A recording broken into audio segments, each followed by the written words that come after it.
Hi students, welcome back to my YouTube channel SS Science Classes. This is Dr. Nagaraju P, Faculty of Zoology. So today we are discuss the lesson Protozoa, Ilphidium, General Characters.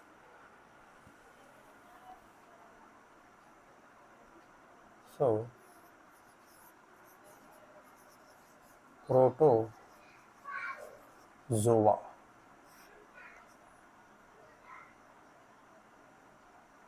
Semester 1. So మనకు తెలుసు protozoa సాధారణంగా దీన్ని Antony van లివెన్హక్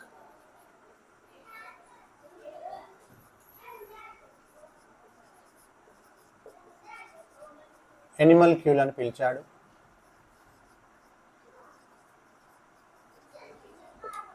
సాధారణంగా తర్వాత gold ఫస్ దీనికి protozoa అని నామకరణం చేశాడు.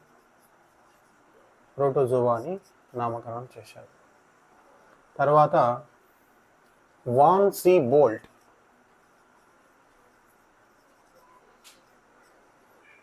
ఇతను వీటిని ఏకకణ జీవులు అని పిలిచాడు.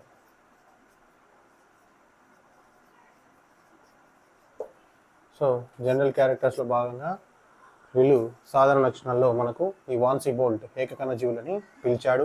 తర్వాత డొబెల్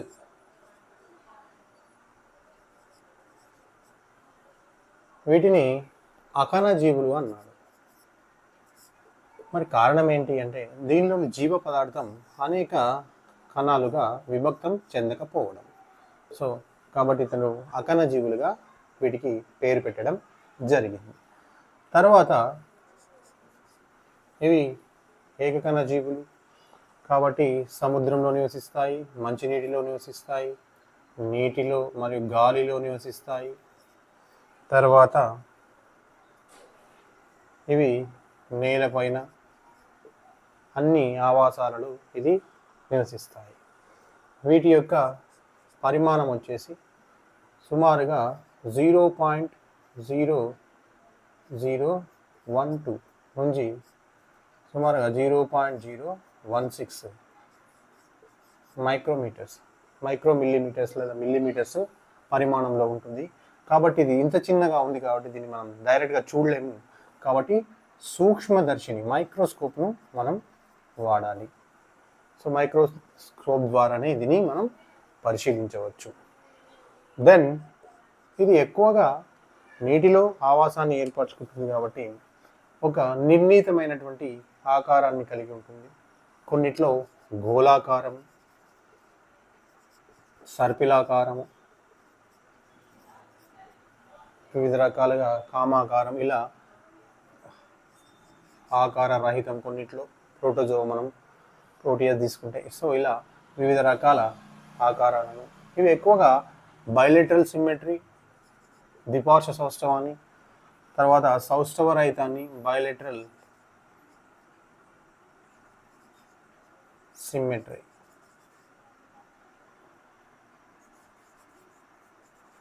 ద్విపార్శ్వ సౌష్ఠవాన్ని, సౌష్ఠవ రహితాన్ని, కొన్ని సందర్భాల్లో వలయ సౌష్ఠవాన్ని అసిమ్మెట్రీ అంటాం, సౌష్ఠవ రహితం, బైలేటరల్ సిమ్మెట్రీ, రేడియల్ సిమ్మెట్రీ, కిరణ వలయ సౌష్ఠవాన్ని ప్రదర్శించేటువంటి జీవులుగా ఇవి ఉంటాయి. దీంట్లో సాధారణంగా మోనో లేదా డై లేదా పాలి, కొన్ని సందర్భాల్లో కేంద్రకాలు ఒకటిగా ఉండవచ్చు లేదా రెండుగా ఉండవచ్చు, అనేకమైనటువంటి కేంద్రకాలు కూడా ఉండవచ్చు. సో సాధారణంగా వీంట్లో గమనం వచ్చేసి మిథ్యాపాదాల ద్వారా జరుగుతుంది. సూడోపోడియా అంటాం, మిథ్యాపాదాలు. కొన్నిట్లో సీలియేట శైలికలు అంటాం, శైలికల ద్వారా కూడా గమనం జరుగుతూ ఉంటుంది. కొన్ని చోట్ల కషాబాలు, ఫ్లాజెల్లార్, సో కషాబాల ద్వారా కూడా గమనం కొనసాగుతుంది. తర్వాత శ్వాసక్రియ, దీన్ని మనం రెస్పిరేషన్ అన్నాం. తర్వాత దీనిలో శ్వాసక్రియ వ్యాపన పద్ధతి లోపల జరుగుతుంది. దీన్ని మనం డిఫ్యూజన్ అంటాం. విసర్జన కూడా డిఫ్యూషన్ మెథడ్లోనే జరుగుతుంది. కానీ వీటిలో కొన్ని పారాసైట్స్ ఉంటాయి, అంటే పరాన్న జీవులు. ఇవి ఎన్ఏరోబిక్, అవాయురహిత, సో అవాయు శ్వాసక్రియను అంటే వాయురహిత అవాయు శ్వాసక్రియను అంటే ఎన్ఏరోబిక్ రెస్పిరేషన్ని ప్రదర్శిస్తాయి. ఇవి పరాన్న జీవుల్లో కొన్ని వాటిలో జరిగేటువంటి ప్రక్రియ. ఇకపోతే వీటిలో రిప్రొడక్షన్ అంటే ప్రత్యుత్పత్తి.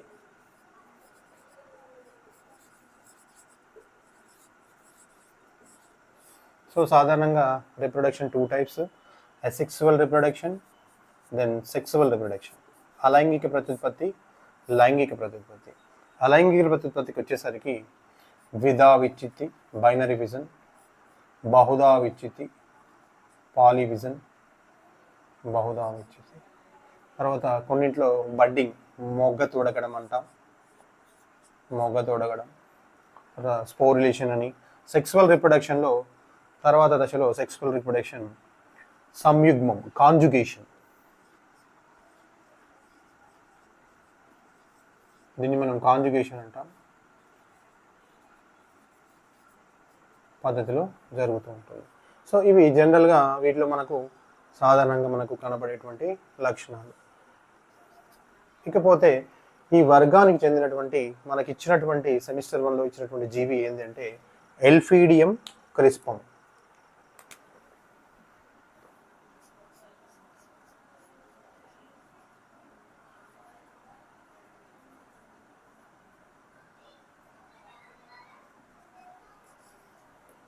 సో ఎల్ఫీడియం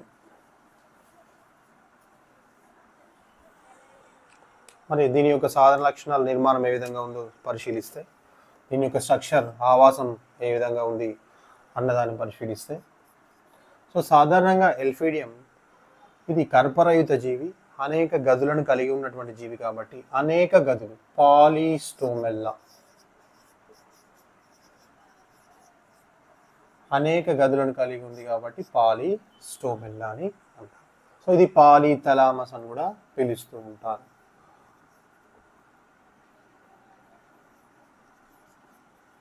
మరి ఈ జీవి దేహం యొక్క నిర్మాణంలో అనేక రంధ్రాలను కలిగి ఉంటుంది కాబట్టి ఇది పారామినిఫెరా లేదా పారామినిఫెరాగా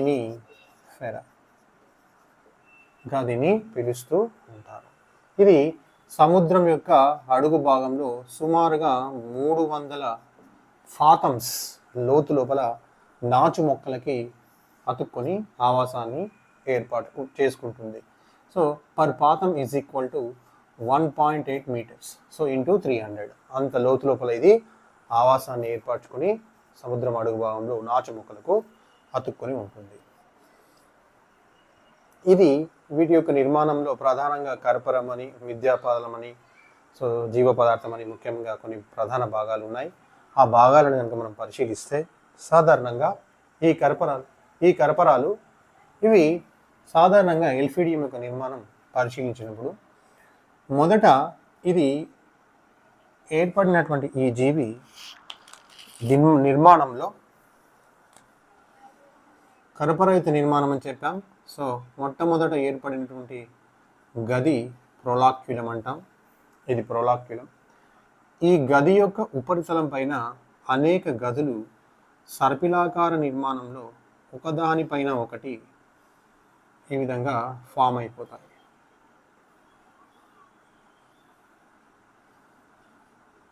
సో ఇలా ఫామ్ అయినటువంటి నిర్మాణాలు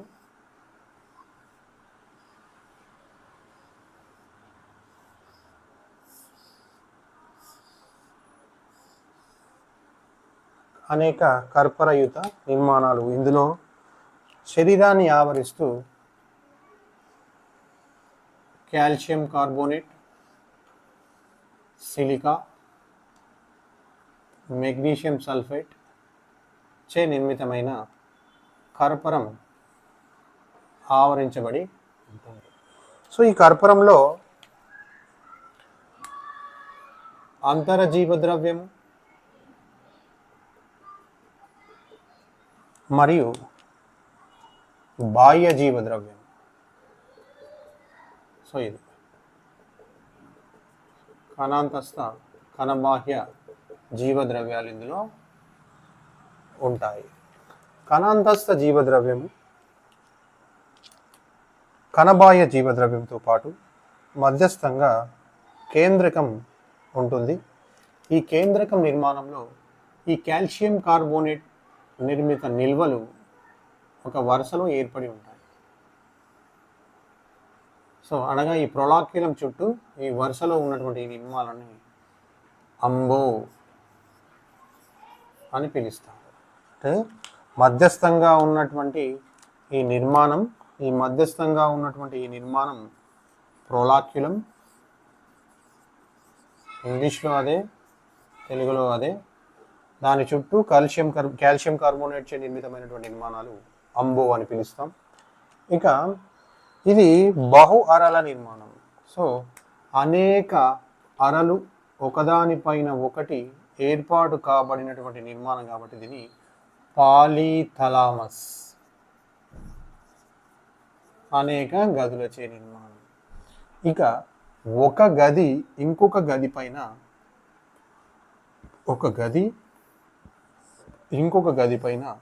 సర్పిలాకారయుత నిర్మాణాన్ని ఏర్పరుస్తుంది. సో ఒక గది ఇంకొక గది పైన సర్పిలాకార నిర్మాణాన్ని ఏర్పరుస్తుంది, అంటే సర్పిలాకారంగా అమరి ఉంటుంది. సో సర్పిలాకారంగా అమరి ఉండడం వల్ల ఇందులో రెండు తలాలు ఏర్పడతాయి. ఒకటి వెలుపలి వైపు కుంభాకార తలము, లోపలి వైపు పుటాకార తలము, కాన్కేవ్ కాన్వెక్స్.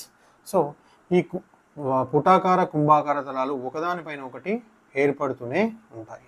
అంటే ఈ కర్పరాలు బల్లపరుపుగా ఉండడం వల్ల ఇవి సాగదీయబడి వి ఆకారపు నిర్మాణాన్ని ఏర్పరుస్తుంది. సో గదులన్నీ కూడా చూడడానికి మనకు వి ఆకార స్ట్రక్చర్ కనిపిస్తూ ఉంటుంది. సో వీటి మధ్యలో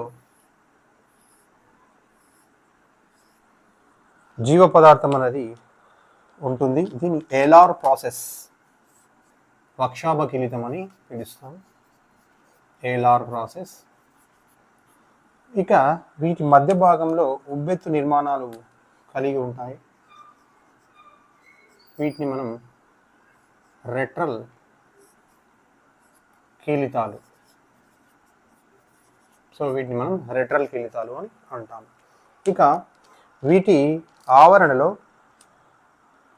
పోషణ గూర్చి సన్నగా పొడవుగా శాఖాయుత నిర్మాణాలు, branches like structure, appearance like pseudopodia, like thread like structure, సన్నగా పొడవుగా దారాల వంటి నిర్మాణాలు ఏర్పడతాయి. ఇవి కిరణ పాదాలు అని పిలుస్తాం ఫర్ న్యూట్రిషన్. ఇది పోషణ గురించి. ఈ పాదాలు ఏవైతే ఆహార ప్రోడక్ట్స్ ఉన్నాయో వాటిపైన ఎంజైమ్స్ని విడుదల చేసి వాటిని కరిగించి వీటిని ఆహార పదార్థాలుగా భుజిస్తాయి. సో ఇవి పూతికాహారులు. సో ఎక్కువగా డై ఐటమ్స్ను, శైవలాలను ఆహార పదార్థాలుగా ఇవి స్వీకరిస్తాయి. ఇక ఇది డైమార్ఫిక్, విరూపక జీవి అని చెప్పుకున్నాం. ఇకపోతే మైక్రోస్పెరిక్ రూపము, ఇందులో రెండు రూపాలు, మైక్రో అండ్ మెగా. మెగాలోస్పెరిక్ రూపము, ఇక రెండవది మైక్రోస్పెరిక్ రూపము. మెగాలోస్పెరిక్ రూపము, దీనిలో కేంద్రకం పెద్దదిగా ఉంటుంది. ఇది ద్వయస్థితికంలో ఉంటుంది. పెద్ద కేంద్రకం మరియు ఒకే కేంద్రకాన్ని కలిగి ఉంటుంది. ఇది ద్వయస్థితికంలో ఉంటుంది. ఇది సెక్సువల్ రిప్రొడక్షన్, లైంగిక ప్రత్యుత్పత్తిలో పాల్గొంటుంది. ఇది మెగాలోస్పెరిక్ రూపం. Same as it is opposite microspheric రూపము అనేక కేంద్రకాలను కలిగి ఉంటుంది.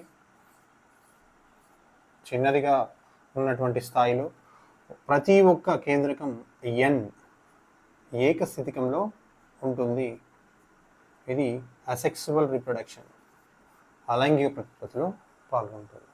ఇలా ఒకదానికొకటి ఆల్టర్నేటివ్గా ఇందులో ఏకాంతరతను ప్రదర్శిస్తాయి. అంటే మెగాలోస్పెరిక్ రూపము మైక్రోస్పెరిక్ రూపాన్ని ఏర్పరుస్తుంది సెక్సువల్ రిప్రొడక్షన్ ద్వారా. అదే మైక్రోస్పెరిక్ రూపము అసెక్సువల్ రిప్రొడక్షన్ ద్వారా మెగాలోస్పెరిక్ రూపాన్ని ఏర్పరుస్తుంది. సో ఆల్టర్నేషన్ జనరేషన్ అంటాం. తరాల ఏకాంతరతను ఎల్ఫీడియం ప్రదర్శిస్తూ ఉంటుంది. సో ఇది ప్రధానంగా ఇందులో ఉన్నటువంటి అంశాలు. ఇక ఇవి జిగ్జాగ్గా జాలకయుత నిర్మాణాన్ని కలిగినటువంటి జీవులు కాబట్టి ఇవి మనకు ఈ విధంగా కనిపిస్తూ ఉంటాయి. ఓకే, సో క్లాస్ నచ్చినట్టయితే లైక్ చేయండి, షేర్ చేయండి, మీ ఫ్రెండ్స్కి పంపించండి, అవసరం అనుకుంటే దీన్ని వాడండి. Okay, thank you childrens, all the best, bye bye.